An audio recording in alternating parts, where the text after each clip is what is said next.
You ever sit in a room so full of tension, you can practically taste it like the air is thick with secrets and somebody's just waiting to drop a bomb? That's exactly how it felt that Thursday morning at High-End Labs in Vancouver. Conference table shining under cheap fluorescent lights, everybody pretending they weren't sweating bullets. But you could see their nervous glances, the way folks clutched their coffee like a lifeline. And there, parked at the head of the table, my brother Benedict's slick suit, a smile so sharp it could slice bread, and the attitude of a man convinced the world owes him something. If arrogance had a mascot, it'd be him. He even had the nerve to bring two lawyers and our mother, who looked at him like he was about to land a rocket on Mars, not trying to take my company out from under me. He started his speech with that practiced, "I'm your savior" tone, the kind you only hear from people who've never had to clean up their own mess. "Cordelia, thanks for pulling everyone together so quickly," he says, and it's almost sweet, except he's got a folder under his arm and a plan to take everything I've built. You know what I mean? 6 years ago, High-End was me and a busted centrifuge in a university basement. Now, we're on the verge of changing immunotherapy forever, and here comes Benedict, acting like he's blessing us with his presence. He launches into his pitch novel Holdings wants to buy us, wants to bring us into the big leagues, as if the science I've poured my soul into is some lemonade stand that needs adult supervision. He hands out glossy folders, his lawyers smirking in the corner, and every word out of his mouth is just dripping with the assumption that I'll roll over because, what? I'm the quiet sister? Dr. Sinclair, my lead scientist, and the only guy in the room who still wears tie-dye to board meetings, raises an eyebrow. "We're weeks from clinical trials," he says. Benedict just shrugs. Even so, Cordelia's little science fair needs real management. And you know what? I'll let him finish. I'll let him swagger. I'll let my mother nod along, because I wanted them to see what happens when you count someone out before the last inning. Benedict's lawyer steps forward, opens this massive folder with a flourish like he's about to read the Emancipation Proclamation. Then you ever watch a man's soul leave his body in real time? He freezes, flips through the pages. His face goes gray.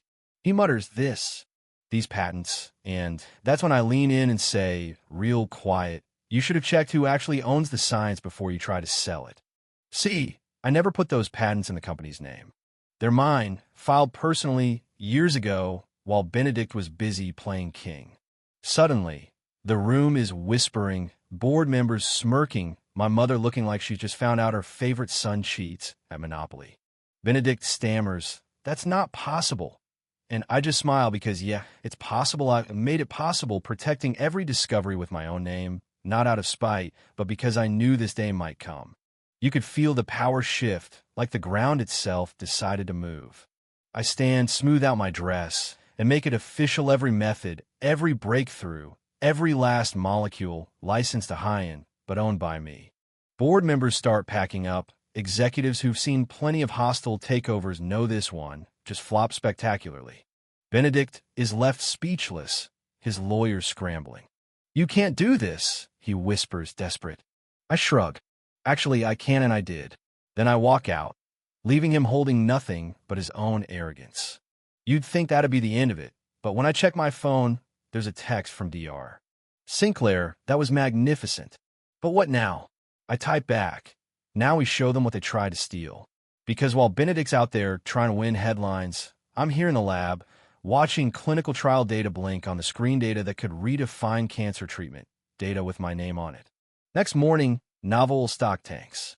The headlines are brutal. Acquisition collapses, patent oversight, shareholders in shock. I'm reading them over a microscope, feeling grounded by the hum of the machines, when Josephine, my research coordinator, pops her head in. "Your father's here again," she says. I sigh. "Anything else?" She hesitates.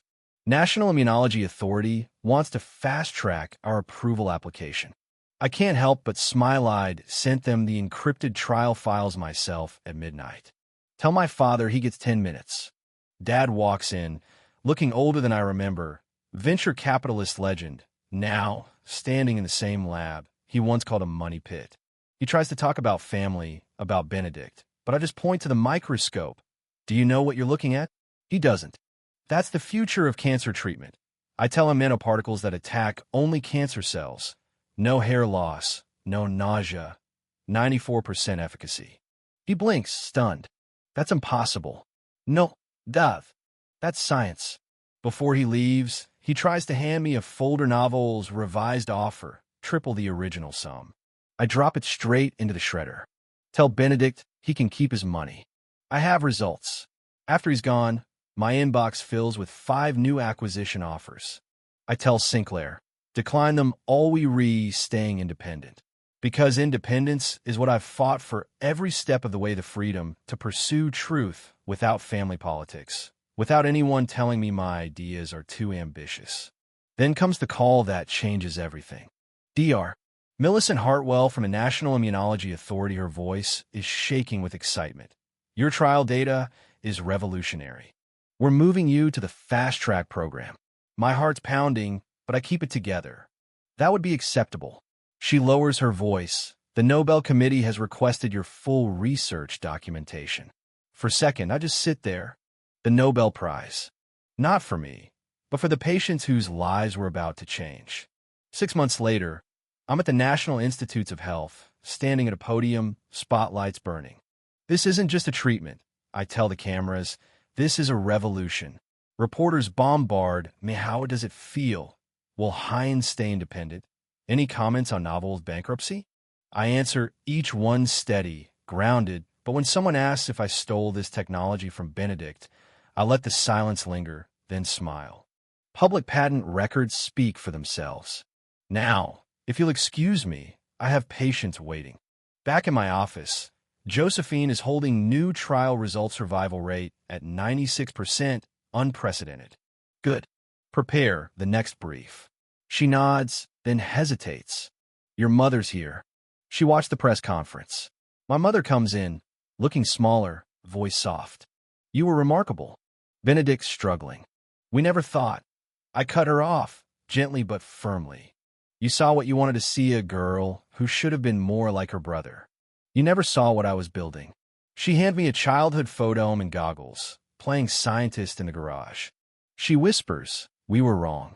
I offer her a lifeline. Lab tours are every Thursday, if you ever want to know what I actually do. She nods, and it's enough for now. Later in the lab, a sealed envelope from the Nobel Committee sits on my desk, unopened. My phone buzzes a message for Benedict. You've ruined me. Happy now?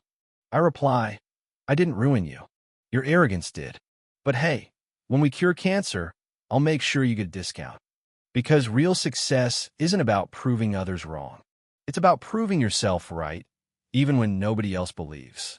A year later, I'm in Stockholm, Nobel medal in hand, looking out at my family not as critics, but as witnesses to what can happen when you underestimate the quiet ones.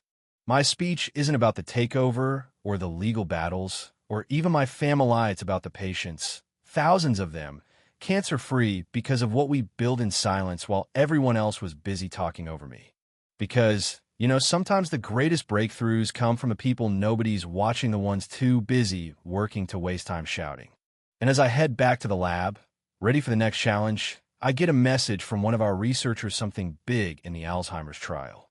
I smile, grab my coat, and get back to work because this was never about headlines or applause. It was about changing the world, one quiet revolution at a time. So, let me ask you, how many quiet people do you think you're overlooking right now? And what would happen if, just once, you actually listened?